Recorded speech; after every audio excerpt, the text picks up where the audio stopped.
Halo teman-temanku semuanya dimanapun kalian berada, semoga teman-teman selalu dalam keadaan yang sehat dan selalu dimudahkan dalam mencari rejeki. Berjumpa lagi dengan channel Ruang Imajinasi, channel yang berisikan tentang konten cerita romantis yang diberi latar belakang berupa video pemandangan alam. Pada kali ini di hari Sabtu tanggal 17 Mei tahun 2025.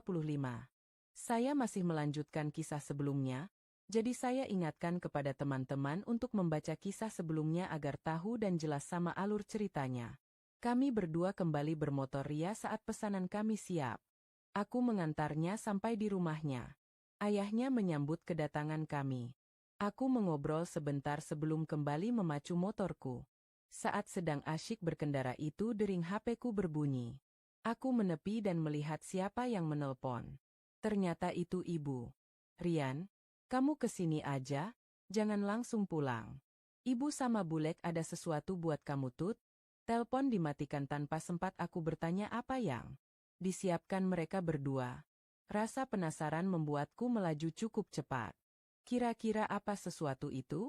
Belum sempat memacu kembali motorku, HP-ku kembali berdering. Lagi-lagi ibu yang menelpon. Motornya langsung dimasukin ke garasi samping, nggak dikunci Tut. Sama seperti sebelumnya, sebelum aku bisa menjawab, telepon sudah dimatikan. Aku tidak ambil pusing dengan itu dan mulai memacu motorku. Jika aku mengantar Fitri dan sekarang hendak kembali ke rumah Bulek Tini, maka aku akan melewati rumahku. Kulihat rumah sudah tertutup, lampunya juga sudah mati, mungkin ayah keluar atau kemana. Aku terus saja melewati rumahku. Saat sampai di rumah Bulek Tini, aku langsung melaksanakan perintah ibuku tadi. Rumah sudah sepi dan beberapa lampu sudah dimatikan. Saat melewati kamar yang tadinya tempatku menginap bersama ibu, terlihat di sana sudah ada ibu dan Bulek Tini. Rian, sini masuk nak. Ibu memanggilku. Dan aku menghampirinya. Bulek yang melihatku datang terlihat gugup. Tangannya memegang ujung daster yang dia kenakan. Rambutnya yang dibiarkan terurai. Sebagian menutup wajahnya karena dia menunduk. Kayak yang kamu tahu, kakekmu minta Bulekmu mau nikah dengan ayahmu, gimana pendapatmu? Ibu bertanya kepadaku. Itu sih terserah Bulek. Lagian ibu kok setuju? Aku balik bertanya kepada ibu. Waktu lewat rumah tadi kamu lihat ayahmu nggak? Ibu kembali bertanya. Aku hanya menggelengkan kepalaku. Di pos ronda juga nggak ada. Bapakmu itu ketahuan punya simpenan sama kakekmu. Hah? Seriusan? Ayah selingkuh dari ibu? Ah, ibu jangan bercanda.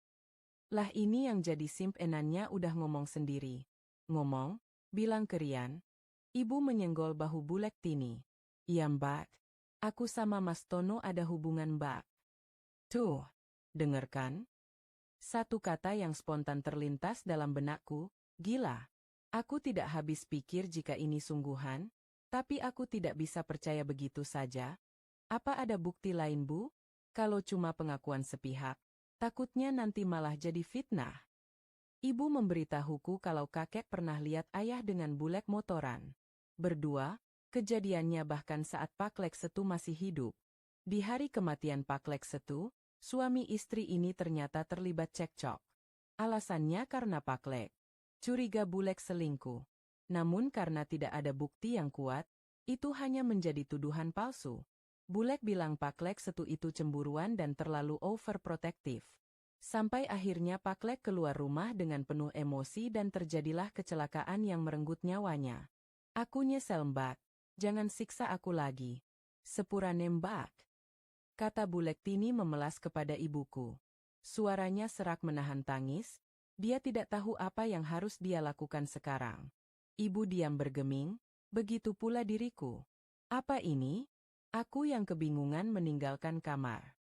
Aku tidak mengerti. Aku juga tidak paham. Aku hanya bisa duduk di karpet ruang tamu. Kepalaku terasa pusing. Mendengar cerita yang disampaikan ibu dan Bulek Tini membuat isi kepalaku menjadi rumit. Sialan memang dua insan itu. Bahkan, kematian pamanku secara tidak langsung disebabkan pasangan itu.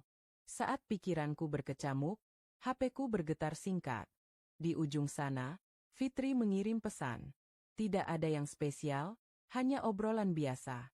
Kami saling melempar pesan sampai aku tertidur. Aku terjaga dari tidurku. Sesuatu yang nyaman menghampiri diriku. Ruang tamu yang gelap melambatkan diriku untuk tahu apa yang terjadi.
Hari berlalu, pada akhirnya, kedua sejoli yang dijodohkan itu setuju untuk menikah. Seminggu yang lalu ayah menemui kakek dan mengiyakan permintaan bapaknya itu. Bulek Tini yang sudah aku dan ibu yakinkan, tentu menerimanya juga. Selama itu juga semua surat segera diurus, surat kepemilikan tanah dan bangunan atas nama ibu dan berkas-berkas yang berkaitan dengan pernikahan juga dipersiapkan. Sangat cepat dan tibalah hari ini. Aku yang seharusnya mempersiapkan UAS harus rela meninggalkan pelajaran di hari ini. Sebenarnya aku senang tidak sekolah hari ini. Fitri juga entah mengapa ada di sini. Dia bilang penasaran, ingin tahu bagaimana perasaanku punya 2 ibu dan 3 adik. 4 sayang, adikku 4, kataku menanggapi guyonannya. Kan satunya belum keluar. Balasnya, aku hanya tertawa saja. Entah, mengapa obrolan kosong seperti ini terasa menyenangkan. Mungkin ini yang dilakukan ayah ibuku saat mereka berduaan. Saat ini kami semua berkumpul di rumah orang tua Bulek Tini. Suasana di dalam rumah sangat penuh oleh insan-insan yang penasaran, bahkan sampai meluap ke halaman. Aku ada di dalam ruang tamu rumah ini, tempat yang akan menjadikan Bulek Tini sebagai ibu tiriku. Entah mengapa aku malah teringat guyonan di antara teman-temanku, terutama perkataan si Akbar. Dia bilang dirinya punya teman yang sama-sama datang ke nikahan bapaknya. Aku hanya tertawa mendengar itu, yang lain juga begitu. Akbar, mungkin dia yang punya cerita paling sedih, tapi tawanya adalah yang paling keras di antara kami semua. Saya terima nikah dan kawinnya Surtini binti Ngajiman dengan mas kawin seperangkat alat sholat dan uang Rp150.000 dibayar tunai. Lantang sekali terdengar suara ayahku. Dia mengucapkannya dalam satu tarikan nafas. Lelaki 47 tahun itu, dia sekarang punya 2 istri. Bagaimana saksi? Sah? Sah. Sorak-sorai bergema hingga di luar rumah. Kapan lagi mendengar akad nikah dari pria yang sudah beristri? Tentu hanya. Ini yang mungkin menjadi kesempatan sekali seumur hidup bagi mereka. Itu membuat mereka sangat bersemangat. Mungkin lebih bersemangat dari sang mempelai pria. Doa dilantunkan setelahnya. Kami semua mengamini setiap bait doa yang diucapkan penghulu. Acara berlanjut dengan resepsi sederhana. Ibu-ibu kondangan semangat menyanyikan lagu, judul demi judul silih berganti menemani di tengah tamu lain yang menikmati hidangan. Sang ranger, mungkin akan lebih mudah jika disebut. Ke Ibu Ardis, tangannya lincah menari di atas not keyboard. Pesta sederhana ini entah mengapa menjadi begitu meriah. Fitri entah sejak kapan, dia sudah akrab dengan Mbak Mun, istri kedua Mas Gan. Mbak Mun ini alumni di sekolah kami, mungkin usianya yang tidak terlalu jauh membuat keduanya nyambung saat ngobrol. Keduanya duet menyanyikan lagu, Keong Racun. Mbak Sinta dan Jojo mereka sahut menyahut menyanyikan setiap bait lagu. Aku senyum-senyum sendiri dibuat keduanya. Ibu duduk di sebelahku, Dona dan Doni juga di sini. Tak terduga, kami menjadi saudara tiri. Sedari awal kami sudah saudara, tapi sekarang ikatannya menjadi lebih kuat. Aku yang memang akrab dengan anak kembar ini tentu tidak memiliki masalah apapun, mungkin sedikit canggung saja. Setelah 2 lagu, Fitri kembali duduk di sebelahku. Dia masih tersenyum, senyum manis yang membuatku berkali-kali jatuh cinta padanya. Saat sore datang, ibu pamit pulang. Ibu berpamitan dengan mertua baru ayahku, juga dengan ayahku dan Bulek Tini. Maaf ya, Mas nggak bisa pulang. Ayah merasa tidak enak kepada ibu, tapi ibu hanya tersenyum. Nggak apa-apa. Sudah ini kan hari bahagia Mas sama Tini. Ibu mencium tangan ayah, aku juga melakukannya. Saat berpamitan dengan Bulek Tini, ia memberiku nasihat. Fitri dianterin sampai ke rumahnya, jangan mampir-mampir. Emang mampir kemana? Kalau mampir beli martabak itu harus, sahutku. Bapakmu mau kesini kan enduk? Ayah bertanya kepada Fitri tentang Om Daud yang katanya akan bertamu. Memang sebelumnya sudah diundang. Iya, katanya nanti agak maleman. Fitri menjawab pertanyaan. Ayahku seraya mencium tangannya. Ya sudah, Hati-hati di jalan. Sekarang, waktunya menuju rumah. Alunan kerik-jangkrik mengiringi malam, dibarengi angin malam yang dingin menerpa, lampu telah padam sejak tadi dan kami berdua berbagi kembali. Di pagi harinya, seperti yang ibu katakan aku kembali izin. Kami membereskan kekacauan semalam. Semua dicuci dan dijemur di halaman depan. Saat menjemur itu beberapa tetangga mampir dan mengobrol dengan ibu. Beberapa candaan terlontar dari mereka. Sebelum di madu diajak dulu ternyata. Kasian, Bu Wati pasti kecapean. Ngadepin Pak Tono sampai disuruh nikah lagi. Kalau boleh tahu, apa rahasianya? Begitu obrolan yang bisa ku dengar dari ruang tamu. Ibu sendiri menanggapi mereka dengan bercanda. Mereka tertawa cekikikan saat terus mengobrol. Saat jam dinding menunjukkan angka pukul 9.05, kami berdua menuju rumah Bu Lektini. Di sana kami membantu membereskan perabotan yang dipinjam kemarin. Ayah cukup terkejut dengan diriku yang tidak bersekolah, tapi dia tidak begitu menghiraukannya. Saat selesai, kami pamit pulang. Fitri datang bertamu sepulang sekolah. Dia bertanya kenapa aku tidak sekolah. Aku hanya bisa meminta maaf dan memberinya penjelasan. Dia hanya manggut-manggut dan hilang ke dapur setelahnya. Fitri membantu ibu yang sedang memanaskan lauk sisa hajatan kemarin. Cukup lama Fitri bertamu. Jam menunjukkan pukul 2 siang saat kami mengobrol di ruang tamu. Baik teman-teman, mungkin cukup sampai di sini dulu untuk cuplikan cerita yang bisa saya berikan. Kalau ada salah penulisan maupun perkataan, saya minta maaf yang sebesar-besarnya. Semoga teman-teman dapat terhibur dengan cerita yang kali ini saya sajikan dan nantikan cerita lainnya hanya di lain kesempatan. Saya ucapkan selamat beraktivitas dan terima kasih.